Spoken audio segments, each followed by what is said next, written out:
안녕하세요. 닥터큐 내몸을 말하다 윤희정입니다. 지난 5월 31일은 세계 금연의 날이었습니다.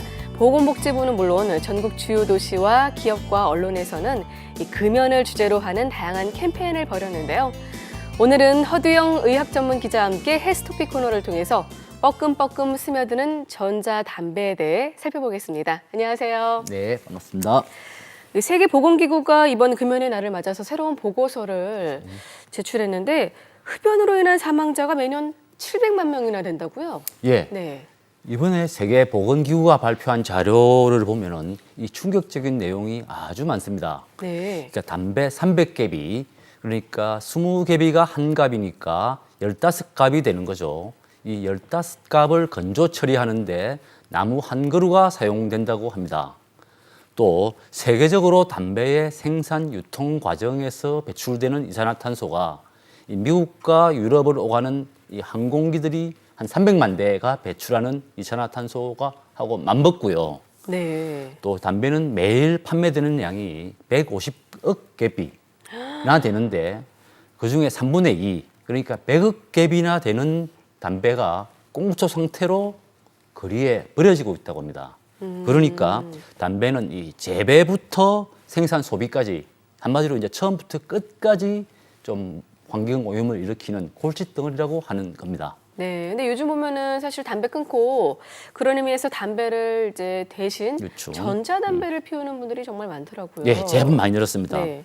우리나라에 전자담배가 나온 게 2008년부터인데요. 네. 이 보건복지부의 통계 자료를 보면은 아직 2014년까지 자료가 나와 있습니다. 이 성인 남성의 전자담배 사용률이 13.9%인데요. 이 놀라운 것은 이 청소년의 전자담배 사용률이 14.5%, 그러니까 성인 남성보다 훨씬 높게 나온다는 겁니다. 오, 그 청소년들의 전자담배 사용률이 정말 지금 보시는 것처럼 높은데요. 사실 지금까지 금연 포스터는 많은 분들이 보셨겠지만요. 이 전자담배 사용에 대해 맞습니다. 관련된 거는 별로 못 봤던 그렇죠. 것 같아요. 네. 이 담배는 사실 이렇게 피고 싶어서 피는 사람은 그렇게 많지 않다고 하고요. 이렇게 못 끊어서 피는 사람들이 좀 많다고 합니다. 네. 그러니까 이제 금연을 하고 싶은 흡연자들한테 금연이 어려우면 이 전자담배를 펴봐라라고 하는 것은 과연 잘하는 것일까요? 그러니까 그런 경우가 정말 많더라고요. 예. 네. 그래서 이번 금연의 날의 특징 가운데 하나가 이제 전자담배가 슬며시 부각되었다는 사실입니다. 이 전자담배는 이 플라스틱 파이프처럼 생겼는데 최근에 이제 진짜 담배처럼 생긴 고르는 담배가 나왔습니다. 그래서 미국의 한 담배 회사가 하필 이번에 이제 금연의 날을 계기로 네. 이제 마케팅을 시작을 했거든요. 그러니까 판매 시점을 일부러 이제 금연의 날에 맞춘 겁니다. 사실 이렇게 금연의 날에 또 이렇게 전자담배 광고라. 어떻게 보면 좀 너무 기묘한 그렇죠. 네, 상술이 아닌가라는 예. 생각이 드는데 사실 이게 담배를 많은 분들께서 얘기하기를 악마의 종합 선물 세트라고 불립니다. 근데 아무래도 온갖 발암 물질이 들어있어서 이렇게 얘기를 하는 그렇죠. 것이 아닌가라는 생각이 예. 드는데요. 어떻습니까?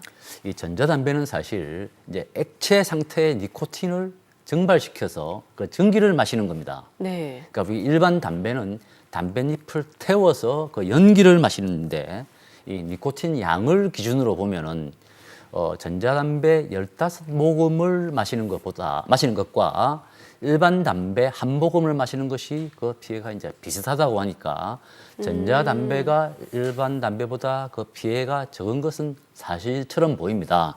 그렇지만 이를 근거로 전자담배 업체들이 이제 담배의 피해를 많이 줄였다고 주장하고 있는데, 근데 사실 따져보면은 전자담배가 금연을 도와주는 건지 흡연을 늘리는 건지 판단하기는 곤란하다고 합니다. 아, 그렇군요. 그러니까 아무리 그래도 안 피우는 것만 못할 그렇죠. 텐데 말이죠. 예. 그렇죠. 네, 전자담배의 그 유해성이 요즘 어떻습니까? 많이 밝혀졌나요? 네. 담배는 이제 담배잎을 소재로 해서 여기에 이제 민트 같은 가양제를 넣어서 만든 거기 때문에 네. 이걸 분석하면은 그 유해 성분을 알 수가 있습니다. 근데 전자담배는 제조회사마다 안에 넣는 성분이 다 다르고 지금까지 전자담배 브랜드가 500종이 넘는다고 합니다. 그러니까 이 많은 브랜드가 안에 들어있는 화학물질이 다 다르기 때문에 그 유해성을 일률적으로 좀 분석해서 얼마나 해롭다 라고 좀 판단하기는 곤란하다고 합니다. 근데 문제는 전자담배가 굉장히 빠른 속도로 발전하고 있기 때문에 네. 이 전자제품에 예민한 청소년들이 이 사용하는 것들이 많이 늘어나서 문제가 좀 심각해질 것으로 보입니다. 아무래도 이제 조급한 신라에 이 전자담배 유해성의 어떤 기준이 반드시 그렇죠. 마련돼야 될 것 같습니다. 네, 지금까지 허두영 의학 전문 기자와 함께 뻐끔뻐끔 스며드는 전자담배에 대해서 알아봤습니다. 오늘 도움 말씀 감사합니다. 네.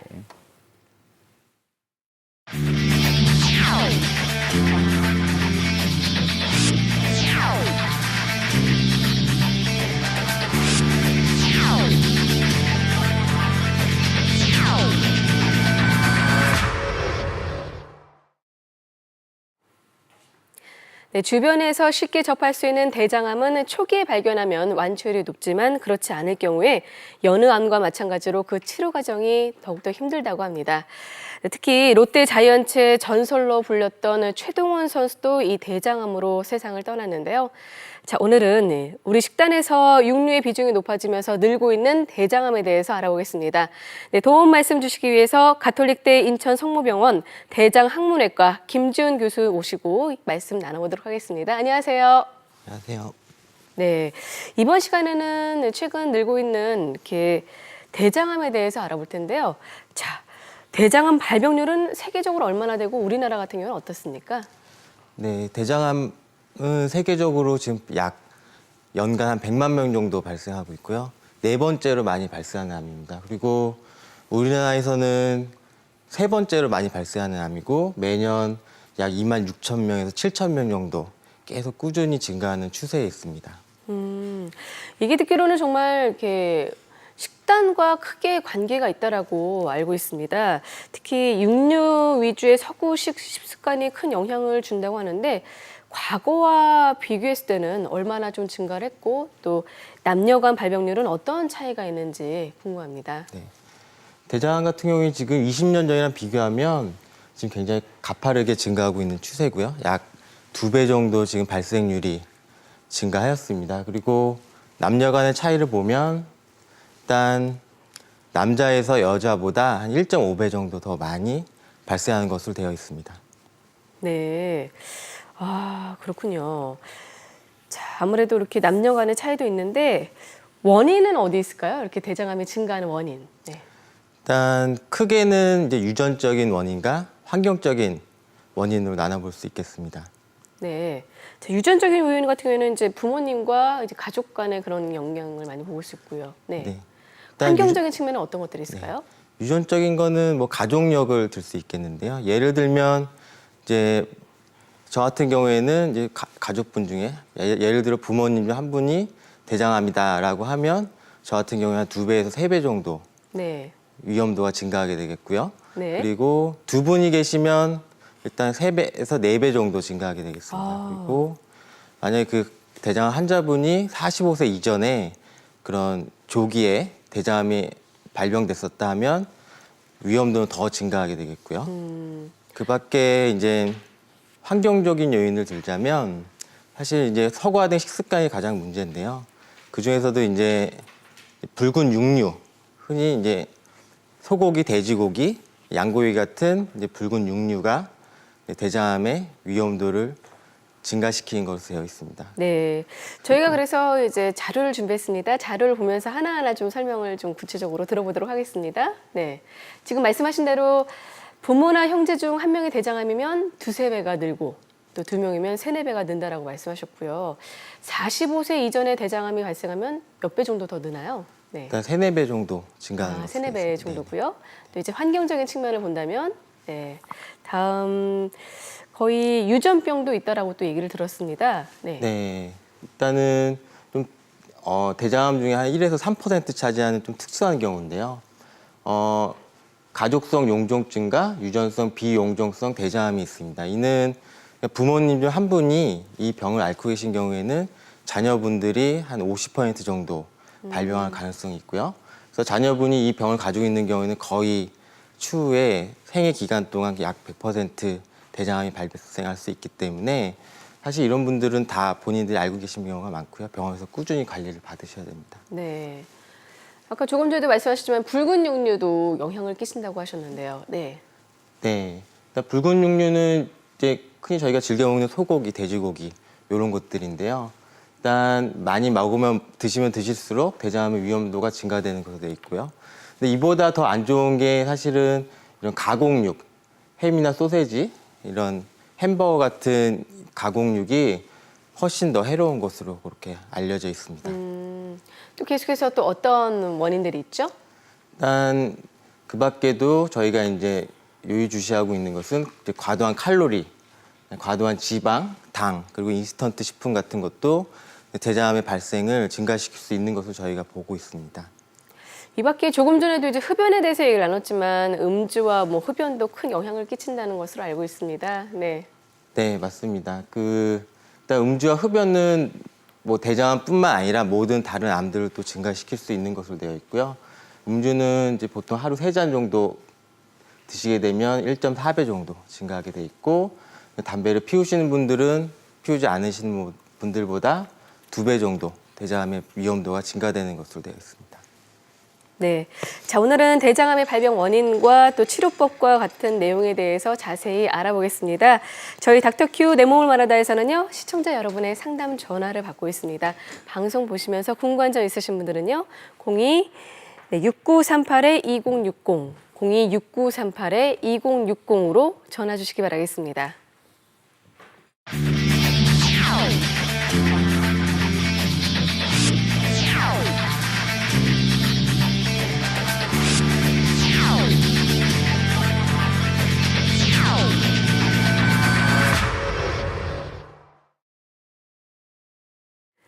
네, 닥터큐 내 몸을 말하다 오늘은 대장암에 대한 원인과 증상, 이와 관련된 치료법에 대해서 얘기를 나누고 있습니다.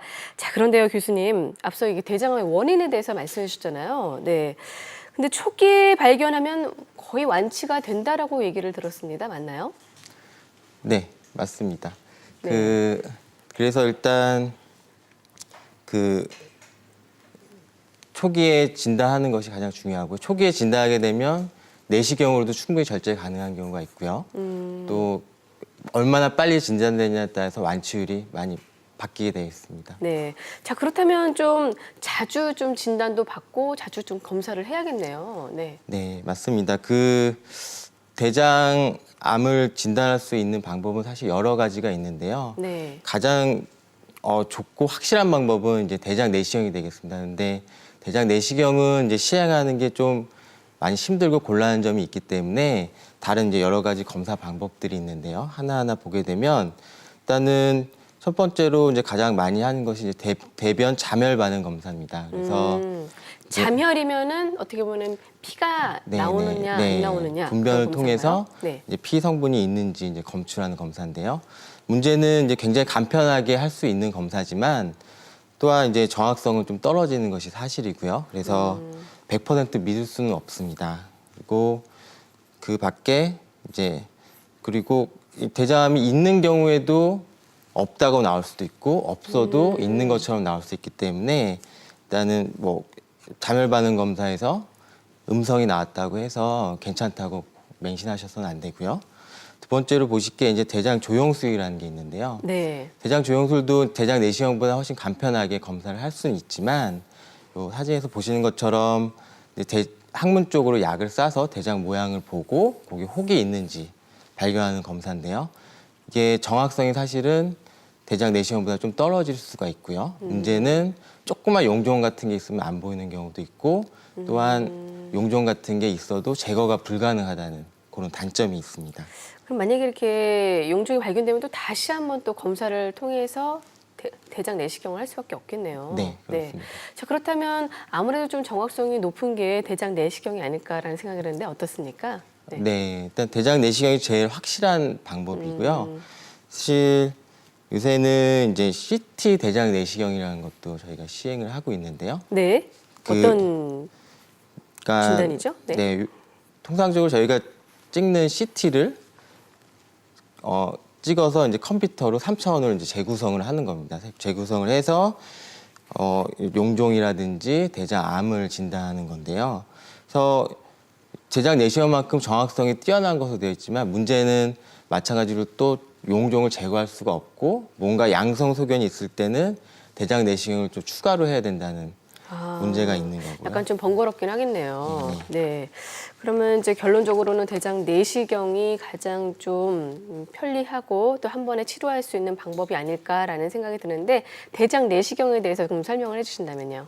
네, 대장 내시경은 일단 학문 쪽으로 저희가 일반적으로 아는 내시경인데요. 일단은 장 청소를 다 해서 변을 비운 다음에 분변을 학문 쪽으로 이제 우리가 눈으로 볼 수 있는 비디오를 집어넣는 겁니다. 그래서 대장 전체를 쭉 관찰하는 거고요. 대장암에 가족력이 없는 분들은 그 50세부터 저희가 체크를 하게 돼 있고요. 해서 제일 장점은 이제 대장암의 씨앗이라고 불리는 용종, 대장암 전 단계죠. 용종을 네. 발견해서 바로바로 제거할 수 있다라는 대장암 예방의 가장 또 중요한 방법 중에 하나입니다. 지금 보시는 것처럼 사진에 나오는 그 모습이 지금 이렇게 또 내시경을 통해서 의사분들이 볼 수 있는 모습인 네네, 거죠? 네. 지금 네, 깨끗한 느낌인 건가요? 어떤가요? 아니요, 저기 용종이 하나 있어서 네. 제거한 사진입니다. 아, 용종을 네. 바로 발견 즉시 제거할 수 있다라는 장점이 네네네. 있다라고 볼 수 네네. 있는데 갑자기 저 같은 경우는 사실 이제 대장 내시경을 해봤는데 너무 힘들더라고요. 네, 그 맞습니다. 장을 비운다는 게. 네. 그래서 이제 다른 아까 앞전에 말씀드렸던 그런 다른 검사들을 이제 먼저 한번 대체해서 해보고. 네. 할 수 있는 건데 아무래도 정확성이나 그런 것들은 좀 떨어질 수가 있습니다. 그렇다면 이런 검진 같은 경우는 특히 가족력이 있을 경우에는 몇 년마다 한 번씩 받아보는 게 좋을까요? 네. 네, 일단은 가족력이 없을 경우에는 저희가 이제 50세부터 네. 저희가 5년마다 하는 것을 권고를 하고 있는데요. 네.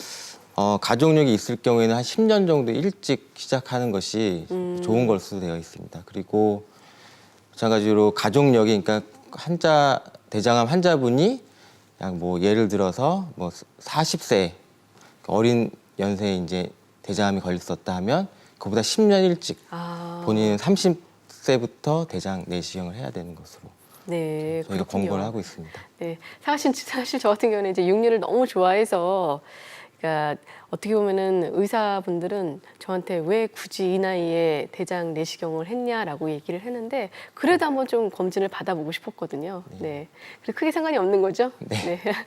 그리고 또 궁금한 게 이렇게 또 대장 내시경을 통해서 용종이 발견되면 그 용종이 그러면은 대장암으로 발견할 수 있는, 그러니까 대장암으로 발전할 수 있는 그런 단계라고 볼 수가 있나요? 네네. 용종은 사실은 대장 안에 이렇게 볼록하게 튀어나와 있는 저희가 혹들을 다 용종이라고 하는데요. 네. 그게 다 암이 되는 거 아니고 일부는 염증성 용종도 있는 거고 그중에 일부는 이제 암으로 발전할 수 있는 것도 있는 거고요. 근데 그게 평균적으로 저희가 한 10년, 15년 정도 지났을 때 암으로 이제 발전한 것으로 되어 있기 때문에 너무 자주 하실 필요는 사실은 없고요. 5년 주기 정도 해서 용종을 제거해주면 암 예방에 많은 도움이 될 수 있습니다. 또 듣기로는 이렇게 검사할 때 용종이 발견되면은 그 용종을 제거할 수 있는 그게 한 제한이 되어 있는 것으로 알고 있어요. 뭐 예를 들어 어떤 분은 용종이 한 10개 정도 발견했다. 그럼 한 번에 다 이렇게 제거가 가능한지요? 네. 네, 충분히 몇 개가 있든 뭐 제거는 가능합니다. 아, 그래요? 네네. 네. 자, 그러면 이제 대장암 치료에 대해서 좀 본격적으로 알아볼 텐데요. 대장암 치료 어떻게 좀 이루어지고 있습니까? 네. 일단 대장암 치료는 일단은 크게는 이제 수술, 그다음에 항암 치료, 방사선 치료 이렇게 나눠볼 수가 있는데요. 네. 사실 치료의 제일 근간은 치료의 제일 근간은 수술이고요. 네. 나머지 항암 치료나 방사선 치료는 그걸 보조하는 그런 역할을 하고 있습니다. 자, 그렇다면 수술 같은 경우는 어떤 수술로 이루어지죠? 네. 수술은 저희가 이제 보통 암을 수술하는 거기 때문에 그 일반인들이 이제 생각하기에는 이제 그 덩어리만 쏙 빼낸다, 그 덩어리만 잘라낸다고 많이 생각하시는데요. 일단은 암인 경우에는 그 암이 있고 이제 눈에 보이는 암이 있고 주변에 보이지 않는 그런 이제 암 세포들이 있을 수 있기 때문에 주변에 암 세포가 있을 수 있는 그 큰 구역을 다 절제를 해야 됩니다. 그래서 일단은 암이 있으면 그 상부와 그 하부에 대장을 한 5에서 10cm 정도 더 추가로 절제를 하고 그다음에 그 이제 암은 또 대장암 같은 경우는 주변에 임파선으로 전이가 많이 가기 때문에 그 주변에 임파선을 포함해서 충분히 다 제거를 해야 되는 것이고요. 네. 그리고 또 그 대장은 이제 길이가 한 1.5m 정도 되고 우측 대장에서 항문까지 전체 있기 때문에 위치마다 대장암의 수술 방법이 좀 달라지고요. 위치마다 대장암 수술 방법이 좀 달라지게 돼요. 자, 그렇다면 위치마다 수술법이 다르다고 하는데 뭐 오른쪽이냐 왼쪽이냐 이렇게 나눌 수 있나요? 네네. 사진을 그러니까, 보면서 좀 설명해 주시냐면요. 우측 같은 경우에는 이제 그 흔히 말하는 맹장이죠. 충수부터 네. 시작해서 저기 우측 대장 절반 정도를 이제 절제해내는 수술을 하게 되겠고요. 절제해내고 이제 소장과 그 남아있는 대장을 연결해주는 수술을 합니다. 그리고 크게 이제 우측 대장과 그다음에 이제 저위 전방 절제술이라고 하는 이제 직장암 수술로 나눠볼 수가 있는데요. 네. 직장암 수술은 이제 보통은 직장 전체를 잘라내고 상부 쪽에 대장을 끌어다가 항문 쪽에 연결을 시켜주는 수술을 하게 되고요. 암세포는 이렇게 많이 좀 움직인다라고 얘기를 들었어요. 네, 이동을 네. 하나요? 네. 그러니까 그 자리에 있지 않고 주변에 혈관이라든지 임파선을 침범이 되고 타장기로 또 전이가 되기 때문에 일단 아직 타장기, 간이나 폐 같은 타장기에 전이가 없다면 그 전 단계 임파선까지 충분히 다 절제를 해줘야지 암의 재발을 막아줄 수가 있습니다. 그렇기 때문에 딱 덩어리만 잘라내는 것이 아니라 그 주변까지 다 제거를 한다라고 이렇게 볼 수가 있겠습니다. 네, 오늘은 이처럼 대장암의 원인과 또 다양한 진단 방법, 또 이와 관련해 치료법에 대해서 얘기를 나누고 있습니다. 네, 혹시 나는 또 대장암이 아닐까? 우리 집에 가족력이 있는데 또 대장암과 관련된 수술법에 대해서 궁금하시다면 네, 02-6938-2060, 02-6938-2060으로 전화 주시기 바라겠습니다.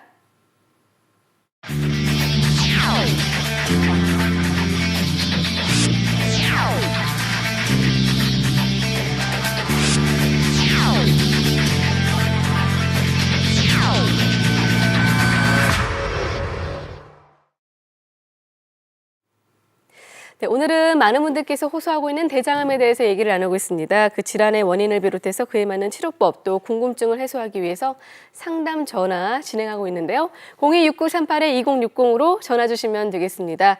자, 그럼 여기서 시청자 한 분과 바로 만나보도록 하겠습니다. 여보세요? 여보세요? 네, 안녕하세요. 아, 네, 안녕하세요. 네, 어떤 점이 어떻게 궁금하시죠? 아, 예, 다름이 아니고, 제가 이제 건강검진 매년 이렇게 받는데요. 요번에 한 3, 4년을 못 받은 이유가, 제가 자궁 적출을 했어요. 자궁 적출을 했는데, 직장하고 자궁하고 이렇게 붙어갖고, 그래가 대장 내시경을 하게 되면, 하다가 깨는 거예요. 그래가 이게 기계가 안 들어간다. 이래가 이제 선생님들이 나와버리는 경우가 있어갖고, 검사를 제대로 못 받아봤어요. 그래서 이게 어떻게 하면은 좀 받을 수 있나. 네. 좀 그래서 그걸 한번 여쭤보고 싶어서요. 아, 그러셨군요. 이분 같은 경우는 자궁 적축 수술로 네네. 인해서 대장암 진단이 조금 어려운, 네네. 네, 검사가 어려운 경우인데요. 그러니까 모든 복부 수술은 이제 뱃속에 이제 장유착을 유발할 수가 있습니다. 그래서 대장이 사실은 이렇게 직선이 아니라 꼬불꼬불한 형태로 있고 그걸 이제 내시경으로 이제 그걸 피면서 들어가야 되는데 이제 유착이 발생한 경우에 이게 펴지지 않아서 사실은 어려움이 있고 또한 무리해서 진입하게 되는 경우에는 대장 천공의 위험성이 있기 때문에 그래서 그런 경우에 저희가 이제 무리해서 대장 내시경을 하진 않고 있고요. 그래서 만약에 그게 통증이라든지 천공 위험성 때문에 대장 내시경이 불가하다면 사실 제가 좀 전에 말씀드린 CT 대장 내시경 같은 방법을 사용을 해볼 수가 있습니다. 네. 그래서 대신 이제 그거는 용종 절제라든지 이런 건 불가능하고 뭐가 있는지 없는지는 저희가 이제 알아볼 수가 있습니다. 네. 여보세요?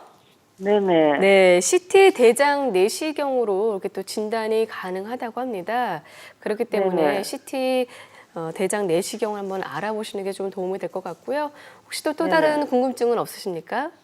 아니, 만약에 예를 들어서 그 CT를 하게 되면 만약 용종이 있다 그러면 용종은 그러면 제거를 못 하는 건가요? 네. 네, 그때는 네, 용종 제거는 불가능하고요. 주기적으로 그 용종이 있다면 사실은 좀 무리해서라도 이제 내시경을 좀 시도해 볼 수는 있고요. 그게 네네. 불가능하다면 이제 주기적으로 관찰을 해서 용종이 커지는지 볼 필요도 있고, 그 용종이 아니라 사실은 분변 같은 게 또 용종을 보일 수도 있기 때문에 한 번으로 좀 네네. 판단하기 힘들고요. 네. 여러 번 주기적으로 네네. 관찰하면서 보는 방법이 있습니다. 그런데 제가 그 듣기로는요, 이제 여러 이제 사람들 얘기로는 뭐 가스 주입을 해서 하는 데도 있다 이렇게 얘기를 들었거든요. 그 가스 주입이라는 게 그게 뭔가요? 네. 그러니까 그게 이제 아까 전에 말씀드렸던 CT 대장 내시경도 가스를 주입해서 CT를 찌는 거고요. 그리고 대장 조영술 같은 경우에도 항문 쪽으로 가스를 주입을 해서 약물을 투여를 해서 대장 모양을 보는 것이고요. 그러니까 제가 대장 내시경 말고 다른 방법들은 이제 가스를 주입해서 장을 팽창시켜서 안에 뭐가 있는지 저희가 관찰을 하는 검사입니다. 네, 궁금증이 많이 해소되셨나요? 네. 아무래도 좀, 네, 주기적으로 관찰하는 그런 방법이 가장 좀 도움이 되지 않을까라는 생각이 드는데요. 전화 주셔서 정말 감사합니다. 자, 이렇게 해서 지금 전화 한 번 받았고요. 닥터큐 내용을 말하다 지금 이처럼 대장암의 원인과 치료법 자세히 말씀 나누고 있습니다. 아무래도 가장 빠른 시기에 좀 적합한 치료를 받는 게 중요하겠지만 무엇보다도 좀 예방이 중요하지 않을까요? 어떤 방법을 좀 알아야 될까요? 네, 대장암은 사실 모든 암을 예방하는 단계가 사실 제일 중요한 단계인데요. 네. 일단 대장암뿐만 아니라 그건 모든 암에도 마찬가지일 것 같은데 사실은 건강한 식습관, 건강한 생활 습관이라고 말씀드릴 수 있겠고요. 건강한 생활 습관은 사실 운동하는 것이 제일 좋습니다. 그래서 운동을 하시는 분들이 대장암의 발생 위험도가 절반 정도 감소하게 되겠고요. 운동은 사실 무리한 운동이 아니라 꾸준히 하루에 30분에서 1시간 반 정도 하루 이틀에 한 번씩 이렇게 운동을 하는 것이고요. 운동은 또 너무 강도가 강하거나 너무 강도가 적은 것은 또 크게 효과가 없기 때문에 중등도 정도의 운동이 제일 좋겠습니다. 그래서 중등도 정도의 운동은 자전거 타기라든지 빠르게 걷기, 등산 같은 그런 운동이고요. 또 처음 시작하시는 분들은 본인 체력에 맞춰서 점점 좀 올라가시는 게 좋겠고, 너무 갑자기 심한 운동을 하시면 또 이제 심장 같은 데 부담이 갈 수 있기 때문에 그런 것들 좀 조심하셔야 됩니다. 네. 그리고 네, 두 번. 또 이 외에도 또 먹는 음식도 좀 유의를 해야 될 것 같아요. 네네. 그래서 이제 식습관은 일단 제일 중요한 거는 일단 제가 앞에서 말씀드린 일단 나쁜 것부터 피하는 게 사실 첫 번째고요. 네. 그 다음에는 이제 잘 드시는 건데요. 제일 좋은 게 이제 채식 위주의 그런 식단입니다. 야채랑 과일을 많이 드시는 거고요. 과일 얼마나 드시냐면 하루에 한 200g 정도 이상 섭취를 하시는 것이 좋겠습니다. 그리고 그 밖에도 저희가 이제 확정적이진 않지만 대장암의 좀 예방에 좀 도움이 되는 것 같다라는 것들이 이제 마늘이라든지 생선, 담백한 가금류. 담백한 가금류는 이게 튀기거나 구운 게 아닌 이제 삶은 그런 조리법의 가금류를 말씀드린 거고요. 네. 칼슘이나 비타민 이런 것도 이제 도움이 되는 걸로 알려져 네. 있습니다. 규칙적인 운동뿐만 아니라 식단 관리로 좀 예방을 하는 게 중요하다라고 볼 수가 있겠는데요.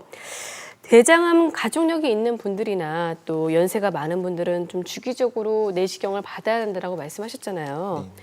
이렇게 또 대장 내시경도 좀 많이 도움이 될 수 있다라고 보면 볼 수가 있는 거죠.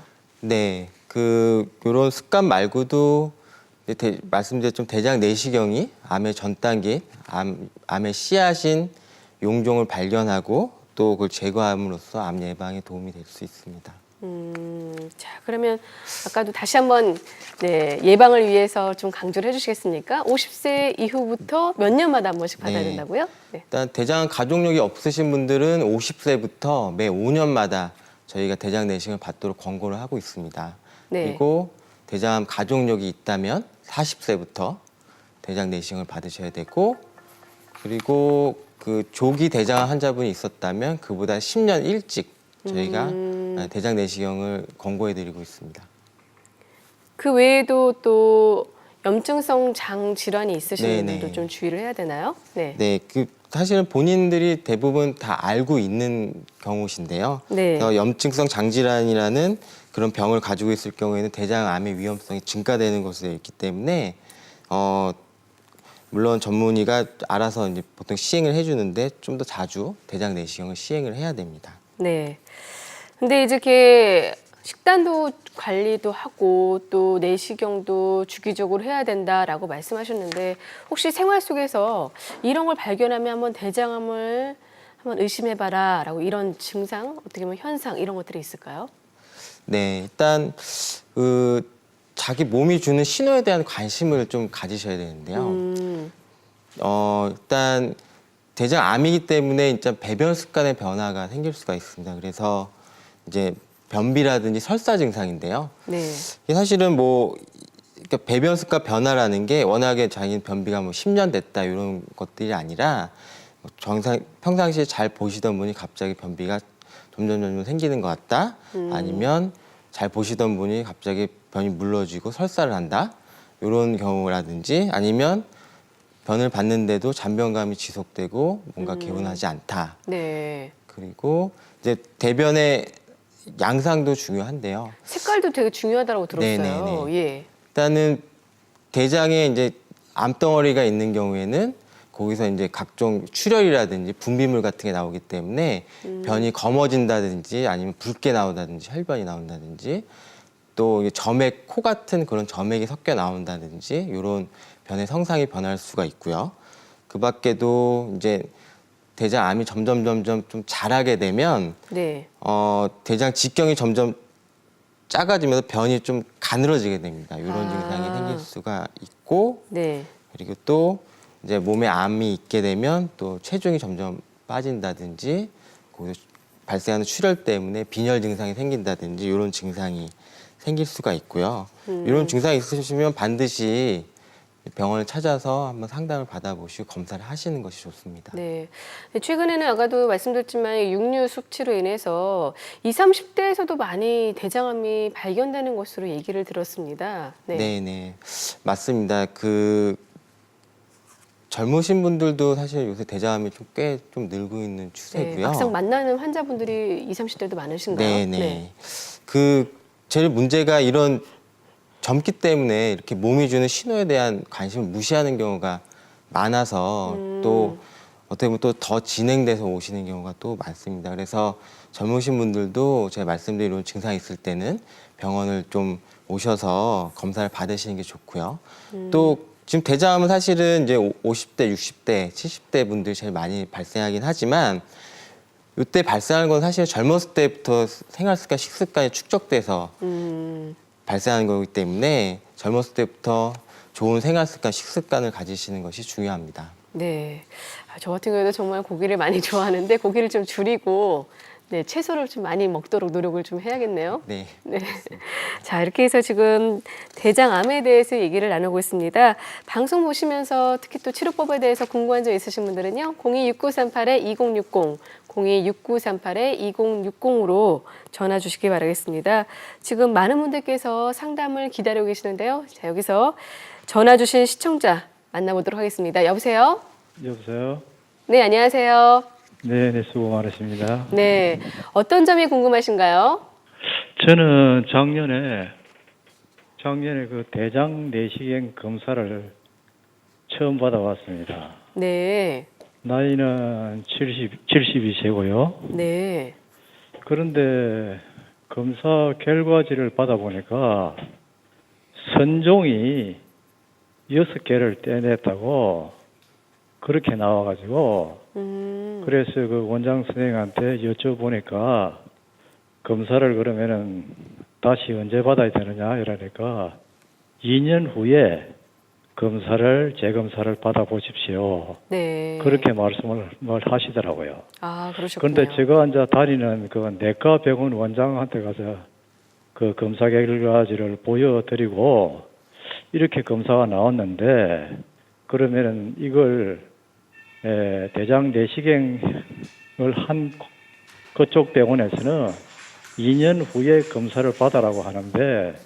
그렇게 받아도 됩니까? 이렇게 여쭤보니까 그렇게 하시지 마시고 네. 6개월 후에 재검사를 한번 받아보시도록 해보십시오. 아. 그런 말씀을 하시더라고요. 네. 자, 의사분들마다 좀 견해가 다른 것 같습니다. 어떻게 하셔야 될까요? 이분 같은 경우는요? 일단 제가 그 용종 사진을 직접 본 건 아니라서 제가 네. 확정적으로 말씀드리기는 좀 힘든데요. 일단은 대장 내시경 시행하신 일단 선생님 말씀을 듣는 게 제일 맞을 것 같고요. 꼭 이게 정해진 건 없지만 저희가 내시경 떼면서 그 용종의 크기라든지 좀 모양 같은 게 좀 뭔가 의심스럽고 찜찜한 게 있으면 조금 더 빨리 대장 내시경 뭐 1년 6개월 뒤나 1년 뒤에 해보자고 할 수도 있고요. 아니면 뭐 괜찮으면 2년 뒤, 5년 뒤 뭐 이렇게 하자고도 말씀하시거든요. 근데 요거는 아무래도 내시경 하신 선생님이 그 소견을 제일 잘 아실 것 같아서 내시경 하신 선생님 소견을 따라 꼭 하시는 따라오시는 게 네, 낫지 좋지 않을까 않을까. 싶은데요. 네. 제가 사진을 못 봐서 제가 정확히 말씀드리기 좀 힘드실 것 같습니다. 네. 그런데 전화주셔서 네. 그런데 그 당시에 그 용종이 아니고 선종이라고 이렇게 나왔는데 네. 선종. 네네. 선종이라고 나왔는데 크기는 0.2에서 0.3 정도 그렇게 나왔어요. 아, 크기와 근데 크기뿐만 아니라 아까 좀 말씀하셨듯이 모양하고 또 퍼져 있는 것 때문에 좀 다르기 때문에 아무래도 대장 내시경 그 시행하신 분의 의견을 따르는 게 더 낫다라고 말씀해 주셨고요. 네, 아무튼 전화상으로는 정확한 진단에 한계가 있으니까 꼭 다시 한번 상담을 받아보시기 바라겠습니다. 전화 주셔서 감사합니다. 자, 이렇게 해서 마지막으로 간단하게 이렇게 재발, 특히 대장암 치료 후 재발을 예방하는 방법 어떤 것들이 있을까요? 그 대장암 그러니까 진단받고 치료받으신 분이나 이제 워낙에 대장암이 없고 건강하신 분이나 사실은 마찬가지인데요. 제가 아까 앞에서 말씀드린 이제 건강한 이제 생활 습관, 건강한 식습관이 제일 일단 중요하고요. 항상 몸 상태를 건강하게 컨디션이 좋게 관리하셔야 되고요. 이제 그것뿐만 아니라 이제 저희가 수술하게 되면 이제 주기적으로 저희가 언제 내원해서 언제 검사를 합시다라고 말씀을 드립니다. 그래서 거기에 맞춰서 저희 잘 따라오시면 이제 재발을 예방하는데 큰 도움이 될 거라고 생각합니다. 네. 닥터큐 내모말하다 김지훈 교수님과 함께 대장암에 대해서 말씀 나눴습니다. 오늘 도움 말씀 감사합니다. 네, 1부는 여기서 마무리하고요. 계속해서 2부 잠시 후에 인사드리겠습니다.